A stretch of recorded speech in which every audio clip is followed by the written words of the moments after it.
في كتابه المبين، وأشهد أن لا إله إلا الله القوي المتين، وأشهد أن سيدنا محمدا عبده ورسوله الذي قال الله فيه: لقد جاءكم رسول من أنفسكم عزيز عليه ما عنتم حريص عليكم بالمؤمنين رؤوف رحيم.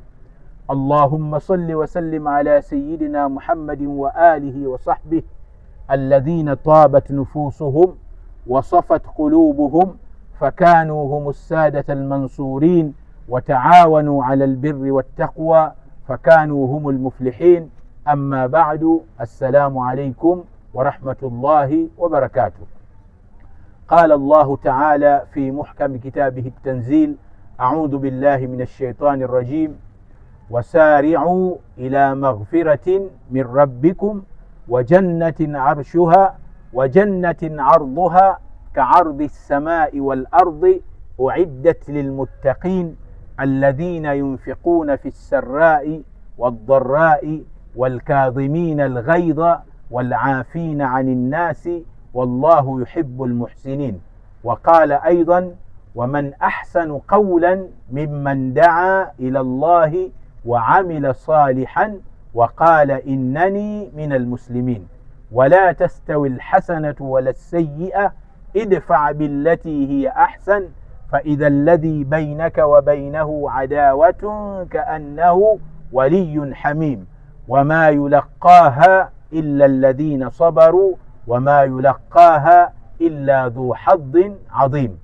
وقال المصطفى الكريم صلى الله عليه وسلم: بلغوا عني ولو آية. صدق الله العظيم وصدق رسوله النبي الكريم، ونحن على ذلك من الشاهدين والشاكرين والhamdu lillahi rabbil alamin.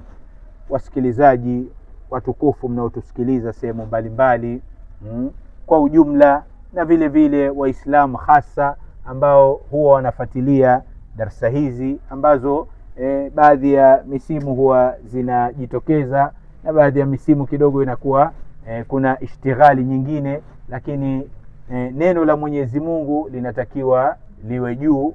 Kalimatullahi daiman wa abadan hiya al-ulya, kama ilivyotajwa katika Qur'ani tukufu. Neno la Mwenyezi Mungu siku zote litakuwa liko juu, wa kalimatul ladhina kafaru sufla, na neno la wale ambao wamekufuru na kwenda kinyume litakuwa chini.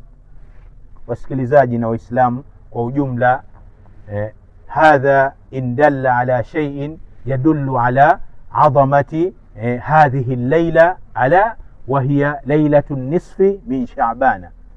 Waislamu watukufu, tunapogusia jambo fulani basi tutambue kwamba lile jambo lina umuhimu. Waislamu watukufu, bil umum, kwa ujumla tuko katika mwezi mtukufu wa Shaaban, na hili neno Shaaban wanazuoni katika jitihada zao wamelipa maana. Shaaban 5 ahrufin. Neno Shaaban lina herufi 5: ashinu walainu walbau walalifu wannun. Herufi ya kwanza ni shini, herufi ya pili ni aini, herufi ya tatu ni be, herufi ya 4 ni alif, na herufi ya 5 na ya mwisho ni nun. Sasa wanazuoni wakasema hili neno lina maana. Sumia Shaabanu bishaabana liannahu yatasha'ab kathiran min alkhairi wa hiya tariqul jabal. Hili neno Shaaban limeitwa kwa neno Shaaban kwa sababu maana yake yatasha'ab kathiran min alkhair, uchimbuka khairi nyingi. Wanazuoni wengine wakasema bikasri alba, anasema bishib, kwa shib, yani shib maana yake ni kama jangwa au wangwa. Kwa hivyo ni wahiya tariqu aljabal, nayo ni njia ya jabali, njia ya jabali ambayo hububujika ndani yake maji ya kheri au hububujika kheri. Kwa hivyo wakasema wanazuoni ile shin ya mwanzo ina maana sharafun. Sharafun maana yake ni utukufu. Ndio maana tunawakuta hawa mashekhe zetu wengine huitwa shurafa. Shurafa ni masharifu ambao asili yao inarejeshwa kwa Mtume sallallahu alaihi wasallam, shurafa. Kwa hivyo shin ina maana sharaf, utukufu. Kwa hivyo mwezi huu umepata utukufu na utukufu wa dhahir, kwa sababu Mtume SAW aliashiria kwamba shahru Rajab, mwezi wa Rajab uliopita, shahrullah, ni mwezi wa Mwenyezi Mungu, wa Shaaban, na mwezi huu wa Shaaban shahri, ni mwezi wangu mimi. Mtume SAW anasema, na akasema tena Mtume SAW, wa Ramadhanu shahru ummati, na mwezi wa Ramadhani ni mwezi wa ummati wangu mimi. Kwa hivyo miezi yote mitatu hii imetaallaq, ina khairi. Kwa hivyo ile shin imeitwa kwa maana sharaf, utukufu. Alafu ikaja ain ina maana uluun, kitu kupata ukubwa. Uluun, mtu akiitwa Ali manake ana daraja au mkubwa. Uluun, ile ain ina maana kitu kuwa juu, kunyanyuliwa, vile vile inaashiria utukufu.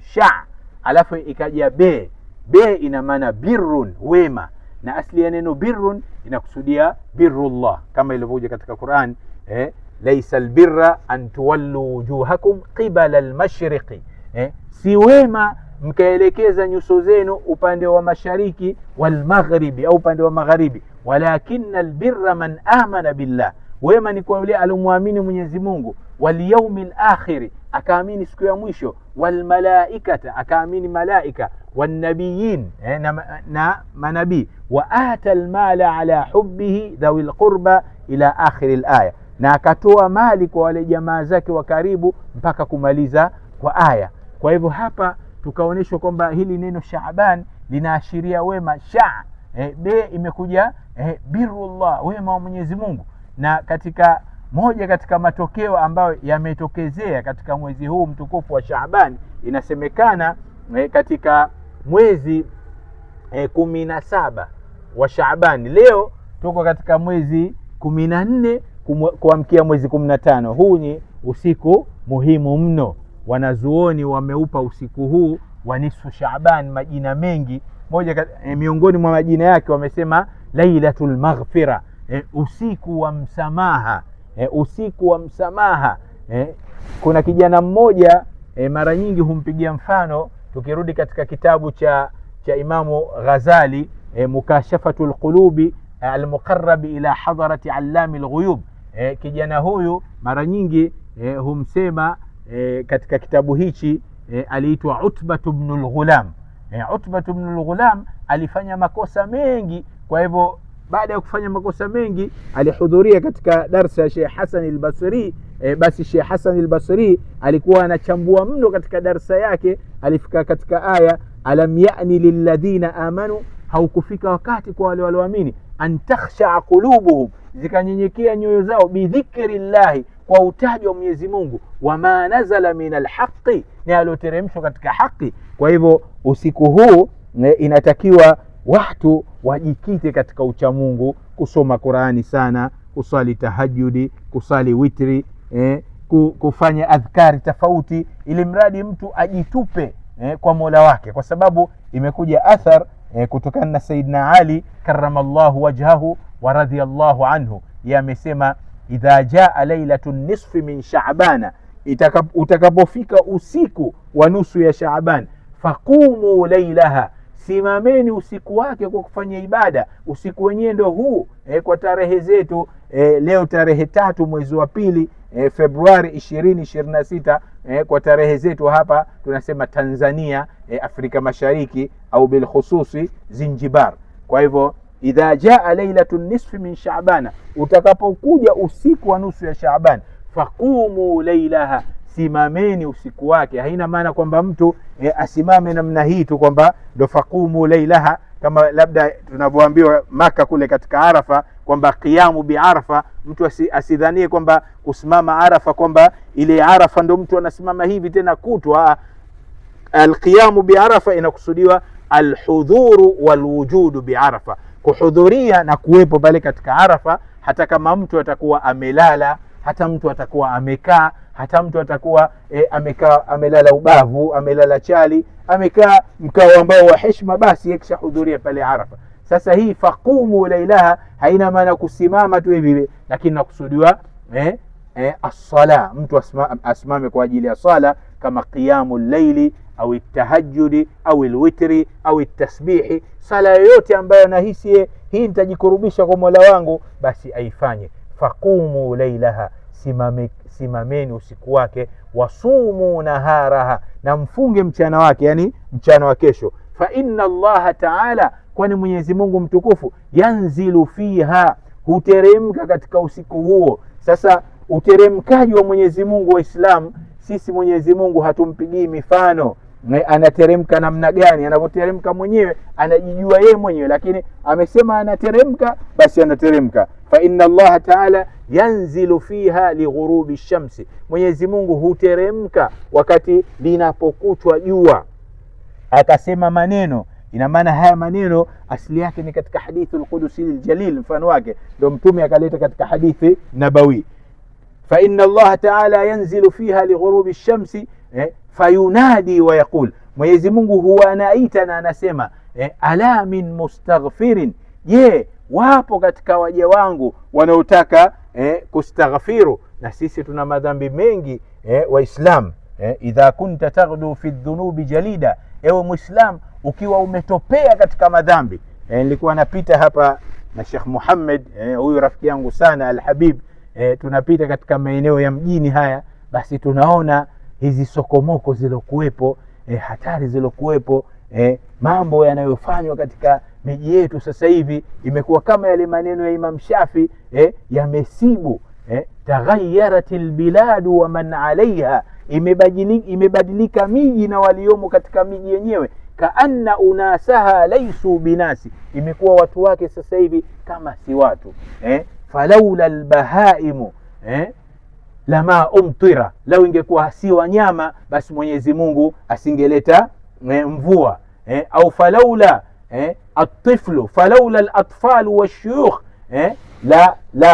la hulikna, kama ingekuwa si watoto wadogo na watu wazima basi Mwenyezi Mungu angeleta adhabu. Lakini tunasalimika kwa yale maneno ya Mwenyezi Mungu katika hadithi al-Qudusi al-Jalil anayosema, inna rahmati, hakika ya huruma zangu, taghlibu ghadhabi, hushinda ghadhabu zangu. Kwa hivyo Mwenyezi Mungu akiwaangalia watoto wadogo, akiwaangalia watu wazima, wako watu wengine wacha Mungu, basi si wengine tuliokuwa maasi tunasalimika. Kwa hivyo miji hii imeharibika sasa hivi. Idha kunta taghdu fi dhunubi jalida, ewe mji ukiwa umetopea katika madhambi, watakhafu fi yaumil maadi waida, lakini unaogopa siku ya kiyama adhabu zake Mwenyezi Mungu. Falaqad ataka minal muhaimin afuhu, umekujia msamaha kutoka kwa Mola wako. Msamaha gani?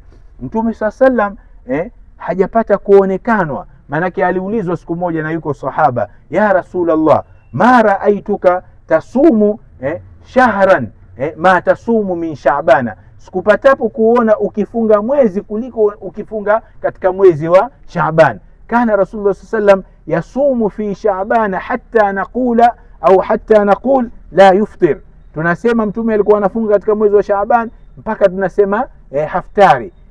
Bali riwaya nyingine imekuja, kana Rasulullah sallam yasumu fi Shaabana kullahu, alikuwa akiufunga mwezi wa Shaabani wote. Sasa alipoulizwa ma hikmatu siyami Shaabana, nini hikma ya funga ya Shaaban, akasema hikmatu siyami Shaabana lita'dhimi Ramadhana, hikma ya kufunga mwezi huu mtukufu wa Shaaban ni kwa ajili ya kutukuza Ramadhani. Na nyingine Mtume sallam akasema tena, dhaka shahrun yaghfulu nasu fihi, mwezi huu wa Shaaban watu wengi sisi tunaghafilika, tunasema tunasubiri Ramadhani. Kwa hivyo watu wanaasi, watu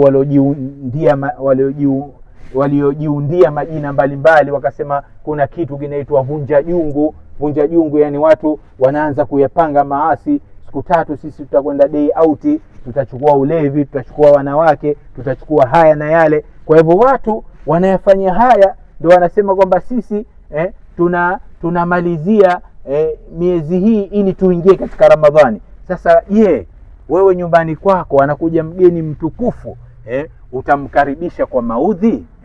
Utamkaribisha kwa mambo ambayo hayapendi? Utamkaribisha kwa vitu ambavyo akija atakereka? Sasa anakuja mgeni mtukufu wa Ramadhani, kweli wewe unamkaribisha Ramadhani kwa maasi. Kwa hivyo hilo ni jambo baya kabisa. Kwa hivyo ndio maana kana Rasulullah sallam yasumu akthar ma tasumu min ashhurin ukhra, akifunga sana kuliko akifunga katika miezi mingine. Kwa hivyo na sisi hata kama hatujafunga sana au hatujafunga mwezi wote, basi tusiache moja kwa moja. Kwa hivyo usiku huu ni usiku mtukufu. Idha kunta taghdu fi dhunubi jalida, ewe mje ikiwa umetopea katika madhambi, watakhafu fi yaumi almaadi waida, unaogopa adhabu za Mwenyezi Mungu siku utakaporejeshwa, falaqad ataka min almuhaimin afuhu, basi umekujia msamaha kutoka kwa Mola wako, wa afadha min ni'amin, na akakujazia Mwenyezi Mungu katika neema mazida zaidi na zaidi. La tayasan, usikate tamaa, min lutfi rabbika, kutokana na upole wa Mola wako, fil hasha, ndani ya tumbo la mamako, fi batni ummika mudghatan wa walida, katika tumbo la mamako, mudghatan, wewe ulikuwa kipande kidogo cha nyama, wa walida, na ulikuwa mtoto mchanga. Lau shaa an tasla jahannama khalidan, Mungu angetaka akuchome katika moto wa jahannam milele, lama alhama qalbaka tauhida, asingekupa ilhamu wewe ukawa Muislam. Kwa hivyo Mungu kufanya Muislam maana yake kakupenda. Kwa hivyo hapa Waislamu tusighafilike na huu usiku, leo ndo tunaendelea nao. Kwa hivyo haujesha faqumu lailaha, simameni usiku wake. Kusimama usiku wake, wanazuoni wakasema kwamba kipindi cha magharibi na isha, mpaka wale malaika wanakuwa wameshughulika sana kiasi cha kwamba zile roho za wanadamu kipindi kile hazitolewi baina maghrib na isha, mpaka tena muda ufikia isha na kwenda mbele. Kwa hivyo pale malaika wanakuwa wameshughulika mpaka ule usiku ukaitwa Eidul Malaika, ni idi, ni sikukuu ya malaika. Ule usiku huu wa nisfu Shaaban ukaitwa Lailatul Maghfira, usiku wa kuomba msamaha. Lailatul Ijaba, usiku wa kupokelewa majibu au maombi. Nini mpaka mmoja anasema kwamba nini, la tasalanna bunayya adama hajatan, usifanye wingi wa kumuomba mwanadamu haja. Wasalillaha, muombe Mola wako, au wasali rabba, muombe Mola, alladhi, ambaye babuhu, mlango wake, la yuhjabu, haufungwi. Fallahu yaghdabu in sa'alta siwahu, Mungu anakasirika ukimshirikisha, usipomuomba yeye anastahiki kuombwa yeye. Wa bunayya adama, lakini mwanadamu, hina yusalu yaghdabu, wakati anapoombwa anakasirika. Kwa hivyo wanachuoni wakatuwekea utaratibu huu maalum, na la kusikitisha sasa hivi tunapowataja wanachuoni, watu wanakuwa kidogo sijui wanawahesabu kwamba hawa ni wacheza disco au hawa ni watu ambao wametoka from nowhere.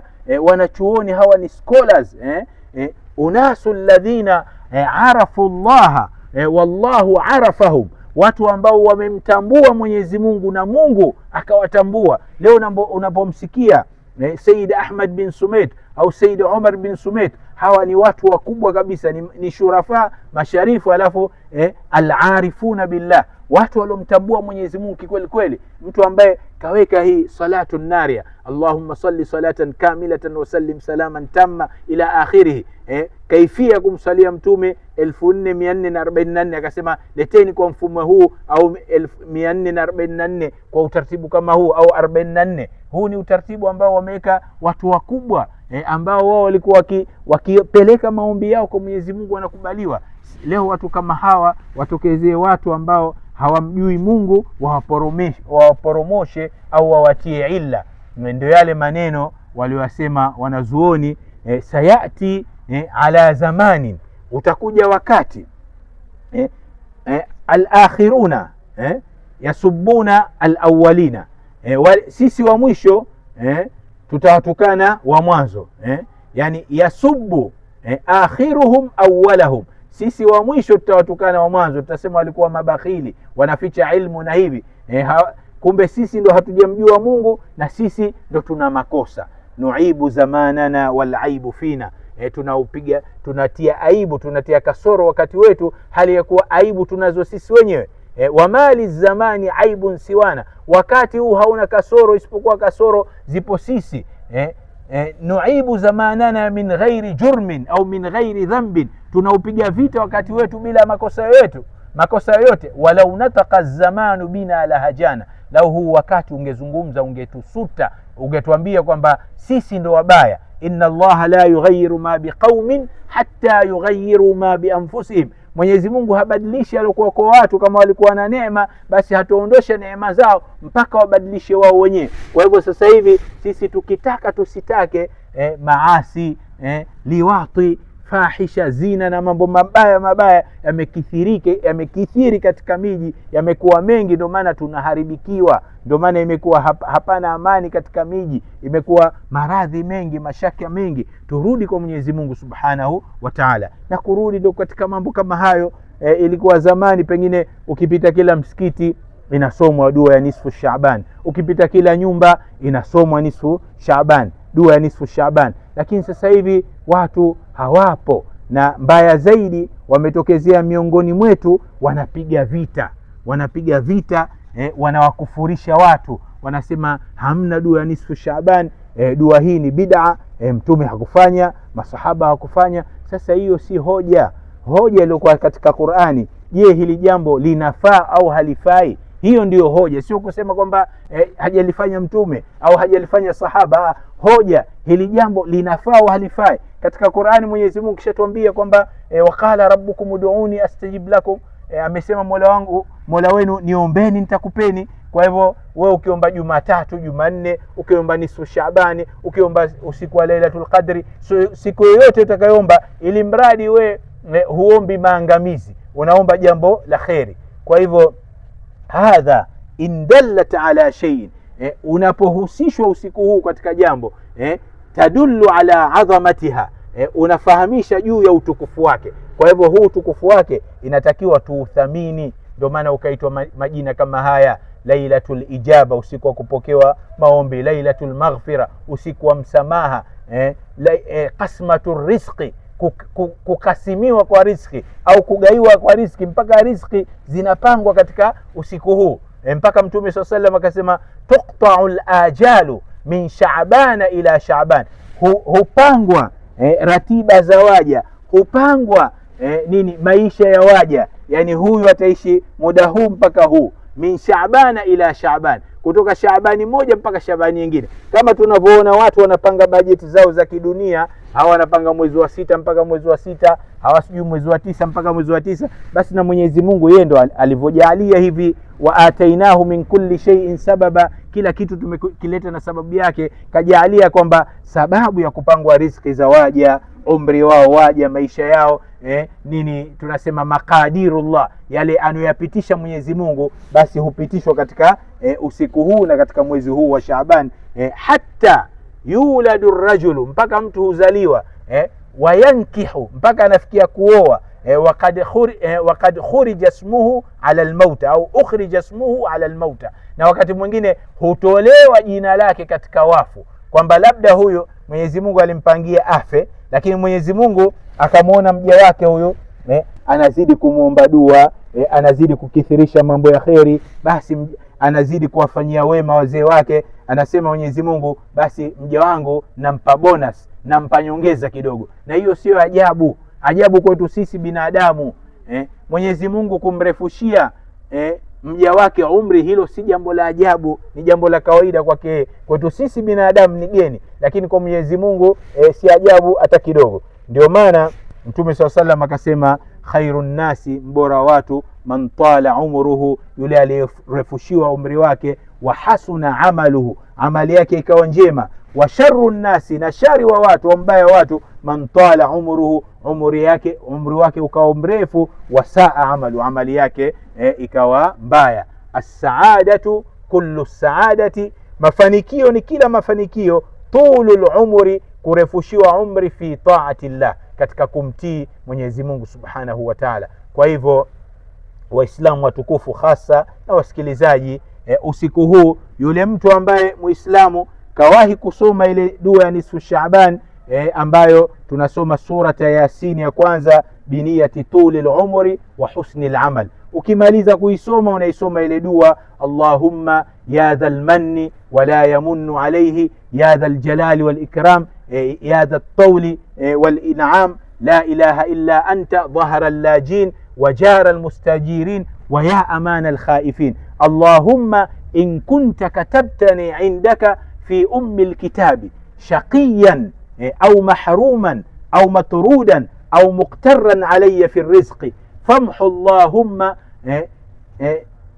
Allahumma birahmatika shaqawati wa hirmani wa tardi wa iktitari rizqi wa athbitni indaka fi ummi alkitabi sa'idan marzuqan muwaffaqan lilkhairat fa innaka qulta, hapa ndo mahallu shahid, fa innaka qulta, kwamba wewe Mwenyezi Mungu umesema, wa qawluka alhaqu, na maneno yako ni kweli, yamhu Allahu ma yashau, Mwenyezi Mungu hufuta yatakayo, wa yuthbit, na huingiza mengine yatakayo, wa indahu ummul kitab, na Mwenyezi Mungu ndio mwenye mama wa kitabu. Mwisho tena anamalizia shekhe, ilahi, mola wetu, bitajalli al-a'zumi, umetukuka kwa utukufu mkubwa, fi lailati nisfi, katika usiku wa nusu, min shahri Shaaban al-mukarram, nusu ya mwezi wa Shaaban uliokuwa mtukufu, allati, usiku ambao, yufraqu fiha, hutenganishwa ndani yake, kullu amrin hakimi, mambo yote yaliyohukumiwa,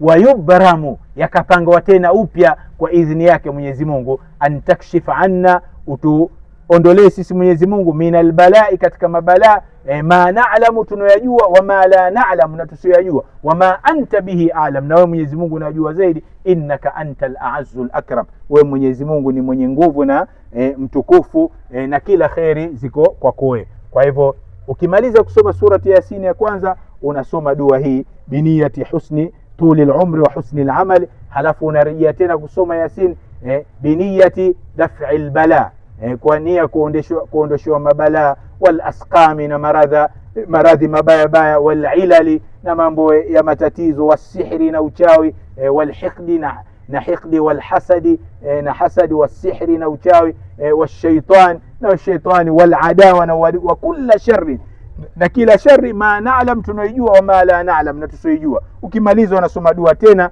na ya mwisho biniyati listighna'i 'anil nas, kwa nia ya kutoshelezwa na watu, kwamba Mwenyezi Mungu asikujalie kwamba riziki zako zikawa zimefinywa sana. Ndio ile tukaambiwa kwamba muombe Mwenyezi Mungu alladhi babuhu la yuhjabu, Mwenyezi Mungu ambaye mlango wake haufungwi. Kwa hivyo hata kama mtu hakuwahi kusoma wakati wa magharibi, basi ajitahidi kabla hakuja kucha azisome hizi, kwa sababu tunapoangalia maneno ya Mtume SAW, Mtume SAW anasema la yuraddu alqada'u illa biddu'a, Mwenyezi Mungu haondoshi jambo alilokuwa kishali hukumu isipokuwa kwa dua.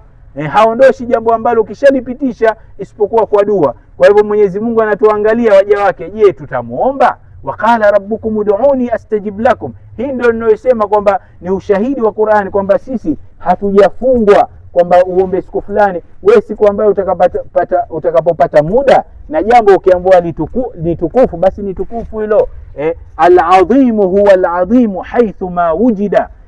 Kitukufu kitabakia kutukufu mahala popote kitakapo kuwepo. Kwa hivyo lailatul nisfi Shaaban, usiku wa nisfu Shaaban, wa lailatul qadri, na usiku wa lailatul qadri, wa lailata al-eidain, na masiku mawili aidani, ni masiku matukufu. Lailatu Arafa, usiku wa Arafa vile vile. Kwa hivyo hayo ni katika masiku matukufu. Tusabu fiha rahmatun sabba, humiminizwa katika mausiku hayo rehma za Mwenyezi Mungu kwa mmiminizo. Kwa hivyo na sisi inatakiwa tusilale.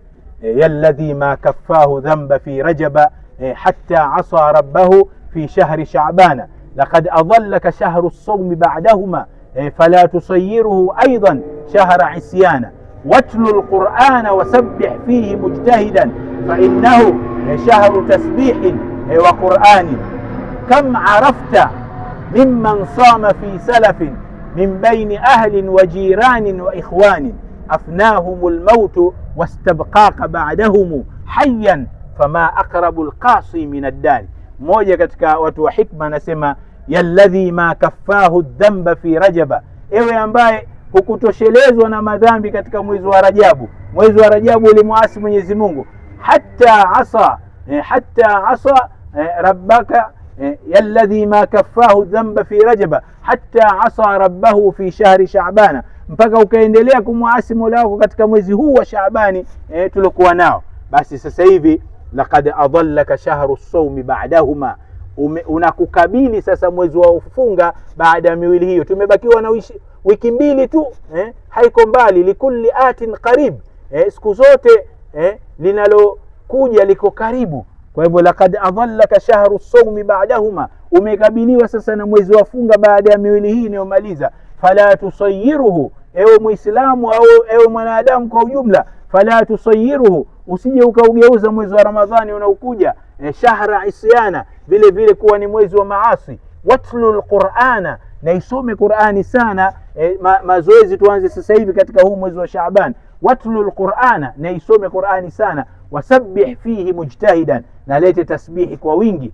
Fa innahu shahru tasbihin wa Qur'an, mwezi utakokuja wa Ramadhani ni mwezi wa tasbihi na Qur'ani. Ndio maana tukaona kwamba ile walotufundisha mashekhe wetu, ashhadu an la ilaha illa Allah astaghfirullah nas'aluka aljannata wa na'udhu bika minan nar allahumma innaka afuwun tuhibbul afwa fa'fu anna ya karim alafwi. Ile sio nyimbo tu kama tunavyoona sisi tunaposoma Ramadhani. Mtume mwenyewe sallallahu alayhi wasallam asema fa'akthiru fihi arba'ata khisalin, fa'akthiru fihi arba'atan min alkhisal, fanyeni wingi wa mambo manne katika mwezi wa Ramadhani utakokuja. Akasema khaslatayn turduna bihima rabbakum, mawili yanamridhisha Mola wenu. Wa khaslatayn la ghina bikum anhuma, mawili hayo yanamridhisha Mola wenu, mawili hayo hamna uwezo nayo, mnahitajia kwa Mwenyezi Mungu.